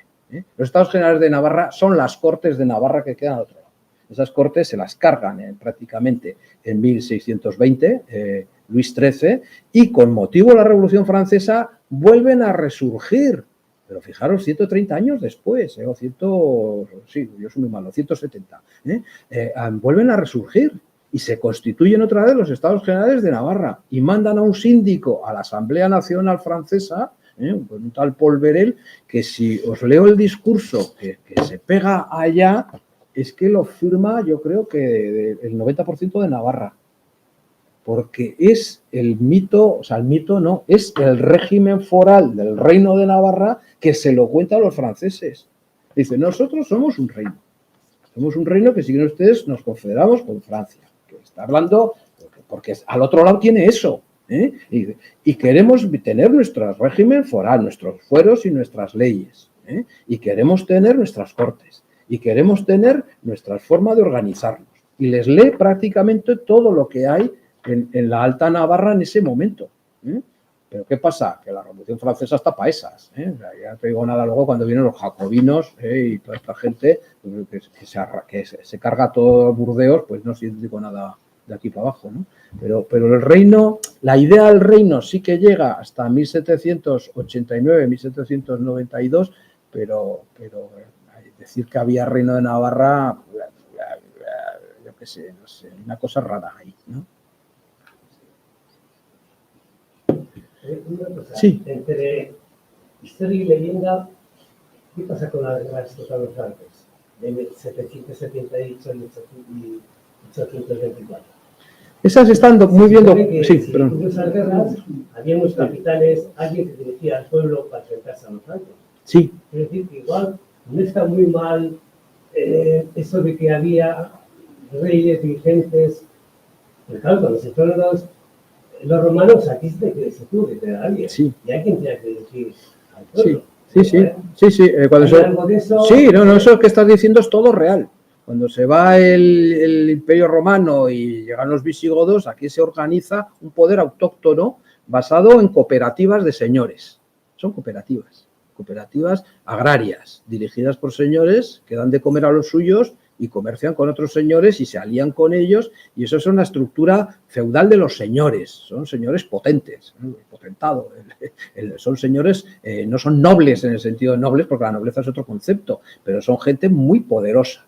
que organiza y tiene sus milicias, esa es la clave, y esas milicias cooperan entre sí y se enfrentan a los ejércitos visigodos y les tienden trampas, ¿no? Después de los visigodos vienen los francos, y en las crónicas francas, las crónicas de los francos, cuando avanzan con el ejército carlomagno lo cuentan todo, lo van contando todo, y esa es la fuente de información.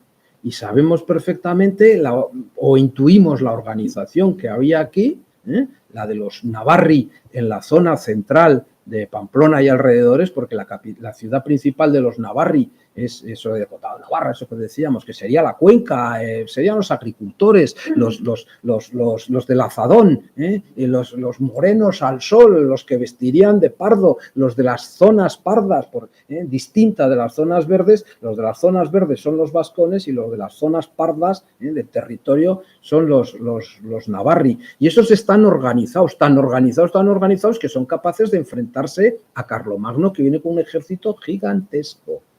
Y que les derrota Carlomagno y los somete.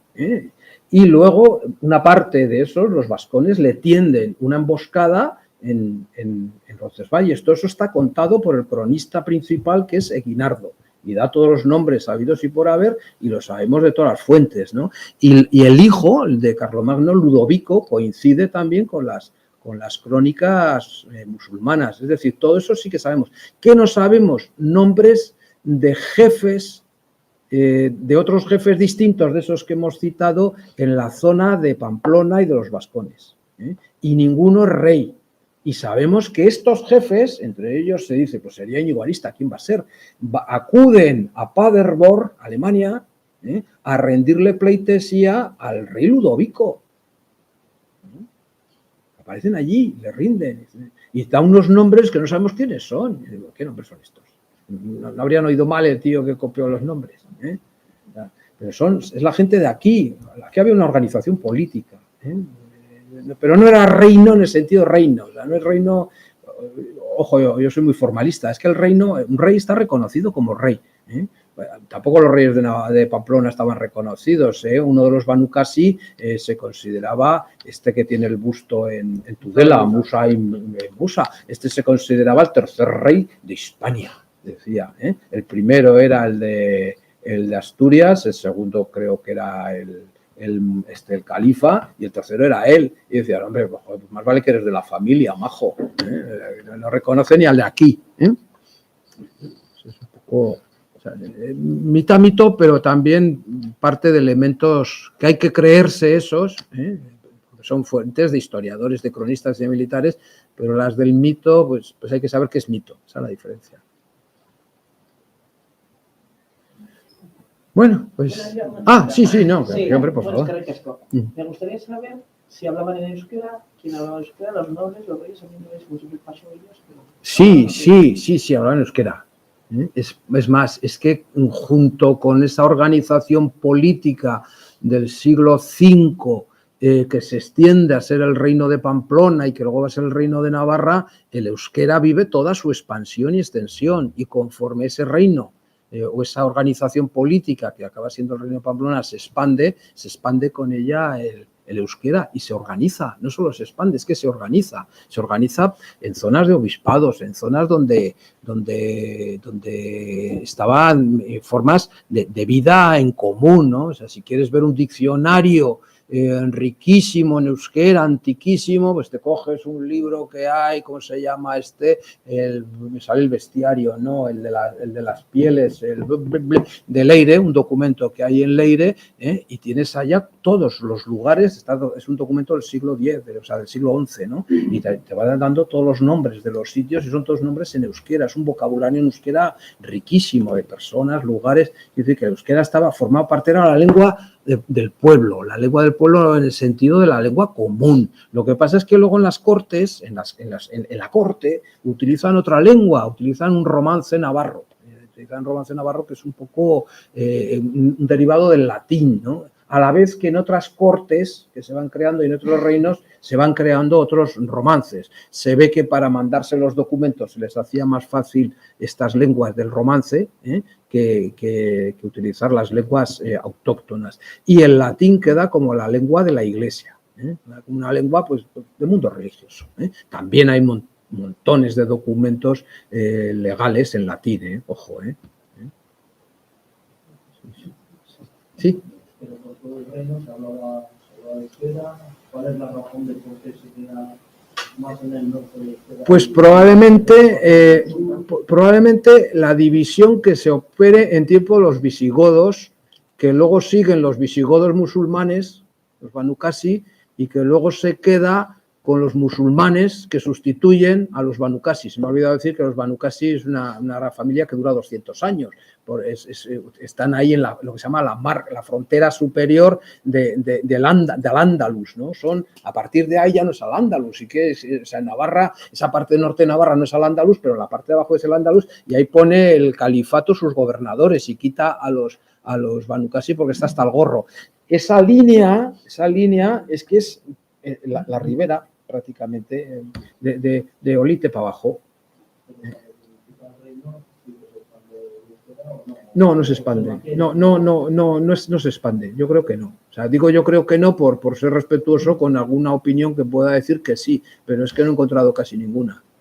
No hay expansión del euskera en la zona musulmana. Sí que la hubo en La Rioja. En La Rioja sí. Y por eso aparece en San Millán y todos estos sitios, ¿no? Y en la Bureba de Burgos, etcétera. Pero donde no aparece es ahí, en esa zona, porque esa zona ya es romanzada, por decirlo de alguna forma. Utiliza el romance navarro.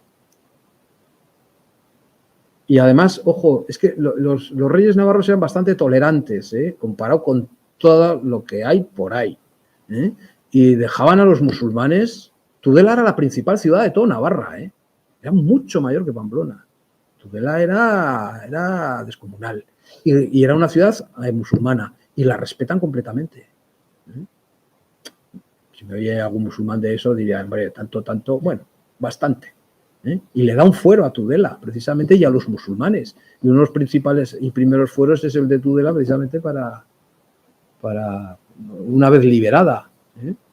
En el año 1090, creo que es.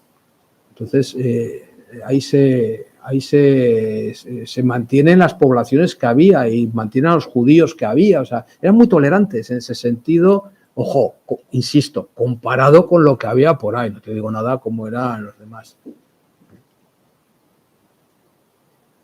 Pues muy bien. Vale, pues sin más, os voy a recordar las dos tablicas que antes os he dicho cuándo eran, ¿no? Que serán el 29 de abril a cargo de Tomás Urtaiki, lo tenemos por aquí, el filtradillo, que versará sobre resistencia y restauración de la Navarra independiente en 1530-1841, y al 11 de mayo, también a la misma hora que es la siguiente, que será a cargo de Fernando Miquel Arena, que será reintegración foral, derechos históricos y soberanía en Navarra, 1839-1982.